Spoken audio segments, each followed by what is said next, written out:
नमस्कार दोस्तों, मैं हूं संतोष पाठक और एक बार फिर से आपका स्वागत कर रहा हूं युग चरण यूट्यूब प्लेटफॉर्म पर। देश की राजधानी दिल्ली में विधानसभा चुनाव की तारीखों का ऐलान हो गया है। मुख्य चुनाव आयुक्त राजीव कुमार ने अपने कार्यकाल की आखिरी प्रेस कॉन्फ्रेंस में दिल्ली में विधानसभा चुनाव की तारीखों का ऐलान करने के साथ ही अपने ऊपर लगातार लगाए जा रहे तमाम आरोपों का जवाब शायराना अंदाज में देने की कोशिश की। ऐसा लगा कि राजीव कुमार अपनी आखिरी प्रेस कॉन्फ्रेंस में अपने तमाम दाग धब्बे धोकर जाना चाहते हैं, इसलिए एक एक करके उन्होंने तमाम मुद्दों पर अपना जवाब देने की कोशिश की, सफाई देने की कोशिश की। फिलहाल दिल्ली की बात करें, दिल्ली में विधानसभा का चुनाव, दिल्ली की सभी 70 विधानसभा सीटों पर विधानसभा का चुनाव एक ही चरण में 5 फरवरी को करवाया जाएगा।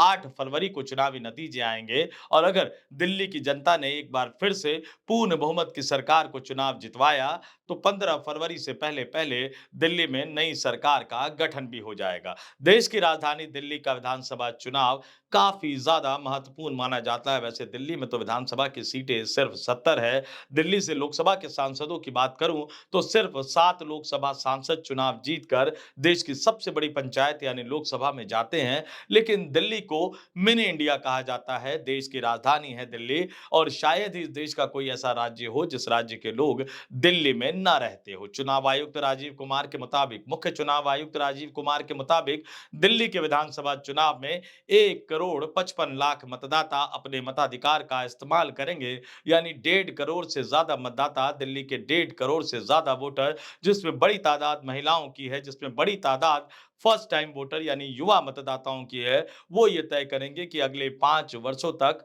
दिल्ली में वो किसकी सरकार चुनना चाहते हैं, दिल्ली का मुख्यमंत्री किसको बनाना चाहते हैं। मुख्य चुनाव आयुक्त राजीव कुमार द्वारा दिल्ली में विधानसभा चुनाव की तारीखों के ऐलान के बाद आम आदमी पार्टी के मुखिया और दिल्ली के पूर्व मुख्यमंत्री अरविंद केजरीवाल ने दिल्ली के मतदाताओं से एक बार फिर दिल्ली में आम आदमी पार्टी को चुनाव जिताने की अपील की है।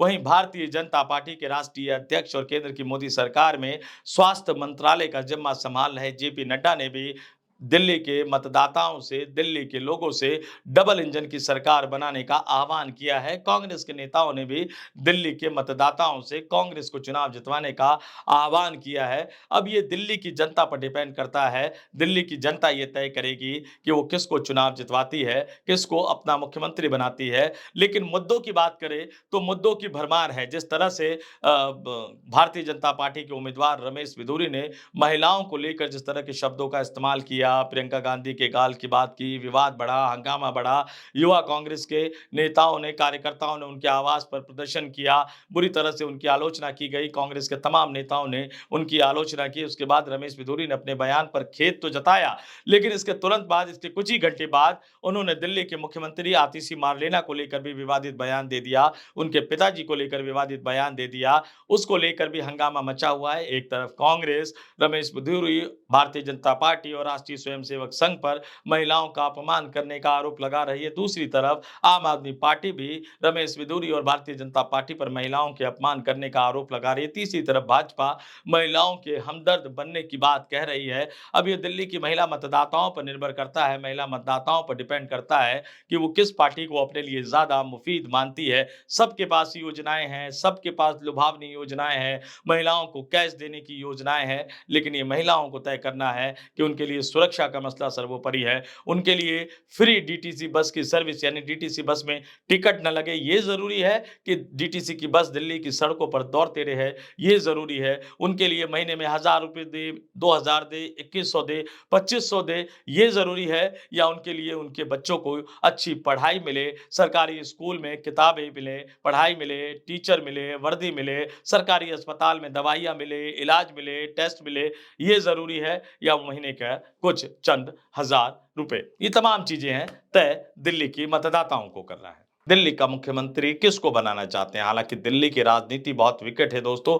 एक तरफ आम आदमी पार्टी है, जो लगातार 3 विधानसभा चुनाव जीत चुकी है। 2013 में अन्ना के आंदोलन की कोख से जन्मे आम आदमी पार्टी ने दिल्ली के विधानसभा चुनाव में 70 में से 28 सीटों पर चुनाव जीता, मुख्यमंत्री बने उसके बाद अरविंद केजरीवाल जो आम आदमी पार्टी के मुखिया थे, उन्होंने अपने पहले विधानसभा चुनाव में नई दिल्ली विधानसभा सीट से शीला दीक्षित लगातार 3 बार से विधानसभा का चुनाव जीत रही दिल्ली की मुख्यमंत्री बन रही शीला दीक्षित को विधानसभा का चुनाव हराकर विधायक बने, फिर मुख्यमंत्री बने। 2015 में आम आदमी पार्टी को 70 में से 67 सीटों पर जीत हासिल हुई।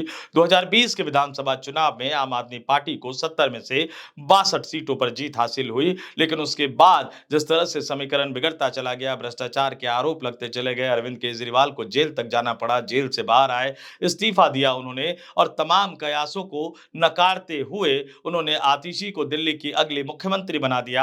हालांकि उनसे नाराज होकर, आतिशी को मुख्यमंत्री बनाने के फैसले से नाराज होकर कैलाश गहलोत कुछ ही महीनों बाद पार्टी छोड़कर चले गए और इस बार वो भारतीय जनता पार्टी के टिकट पर विधानसभा का चुनाव लड़ रहे हैं। अब एक तरफ आम आदमी पार्टी है जिसकी वर्तमान नेत्री यानी जिसके वर्तमान मुख्यमंत्री आतिशी एक महिला है, लेकिन पूरी की पूरी आम आदमी पार्टी, यहां तक कि मुख्यमंत्री आतिशी भी ये कहते हुए चुनाव लड़ रही है कि हमें चुनाव जिताइए, आम आदमी पार्टी के उम्मीदवारों को चुनाव जिताइए, क्योंकि अरविंद केजरीवाल को हमें मुख्यमंत्री बनाना है। लेकिन सवाल संवैधानिक संकट का भी खड़ा हो जाएगा अगर अरविंद केजरीवाल को मुख्यमंत्री बनाने की कोशिश चुनाव के बाद, जीतने के बाद आम आदमी पार्टी करेगी, क्योंकि सुप्रीम कोर्ट ने उन पर कई तरह की बंदिशें लगा रखी है। सचिवालय जाने पर रोक है, सरकारी फाइलों पर साइन करने पर रोक है। तो क्या दोबारा चुनाव जीतने पर सुप्रीम कोर्ट की ये बंदिशें खत्म हो जाएगी? ऐसा बिल्कुल नहीं होने जा रहा है।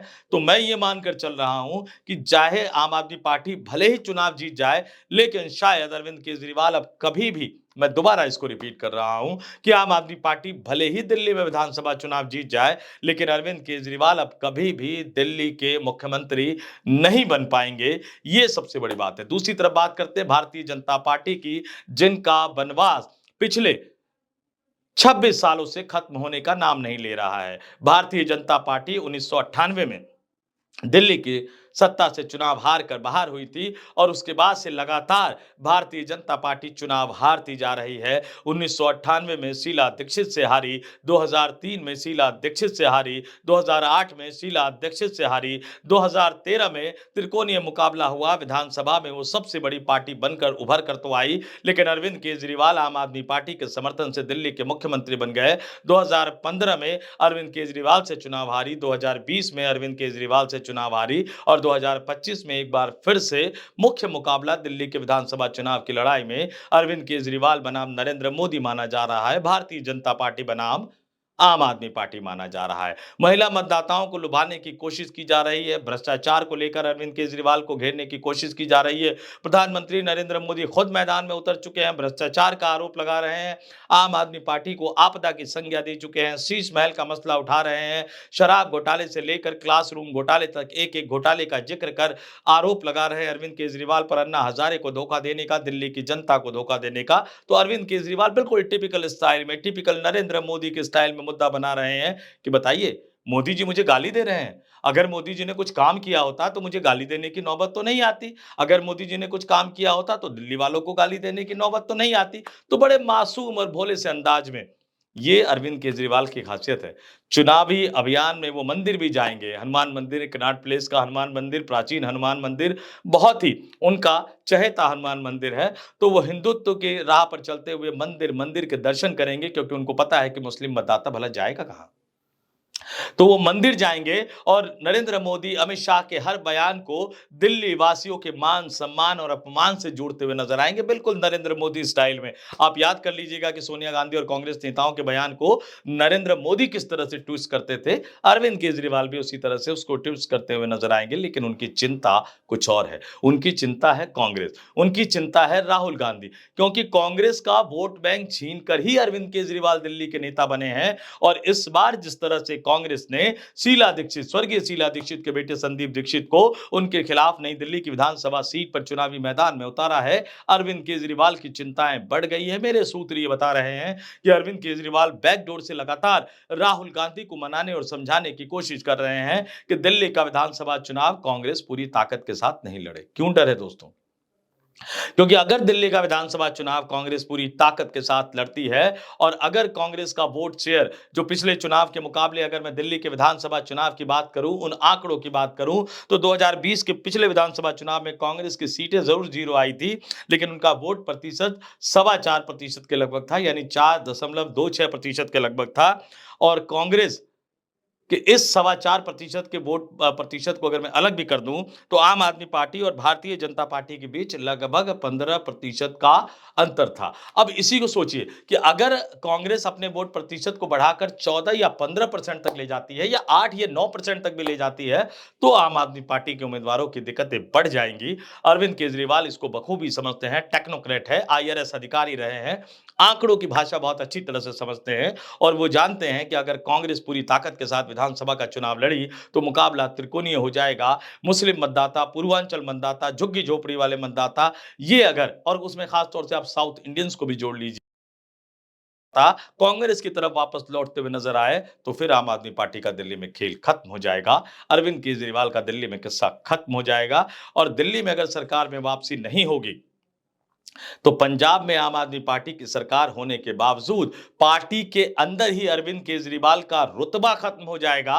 और जो अरविंद केजरीवाल के डर से दबे, सहमे, दुबके हुए आम आदमी पार्टी के नेता चुपचाप बैठे हैं, किनारे बैठे हैं, वो मुखर होने लगेंगे, आवाज उठाने लगेंगे अरविंद केजरीवाल और मनीष सिसोदिया के खिलाफ और फिर तख्ता पलट होने में देर नहीं लगेगी। तो ये इस बार का जो विधानसभा चुनाव, दिल्ली का विधानसभा चुनाव, देश की राजधानी दिल्ली का विधानसभा चुनाव, मिनी इंडिया का विधानसभा चुनाव नरेंद्र मोदी की प्रतिष्ठा से ज्यादा राहुल गांधी के मान सम्मान और प्रतिष्ठा से जुड़ा हुआ है। राहुल गांधी को फैसला करना है और वो फैसला भविष्य की कांग्रेस की रणनीति को तय करेगा और ये चुनाव, इस बार का दिल्ली का विधानसभा चुनाव आम आदमी पार्टी के मुखिया इंडिया अगेंस्ट करप्शन के आंदोलन की कोख से निकले, भ्रष्टाचार के खिलाफ जन लोकपाल के लिए चलाए गए आंदोलन की कोख से निकले, अन्ना हजारे और स्वामी रामदेव की पीठ पर बैठकर चलाए गए आंदोलन की कोख से निकले अरविंद केजरीवाल के लिए अस्तित्व का चुनाव बन गया है।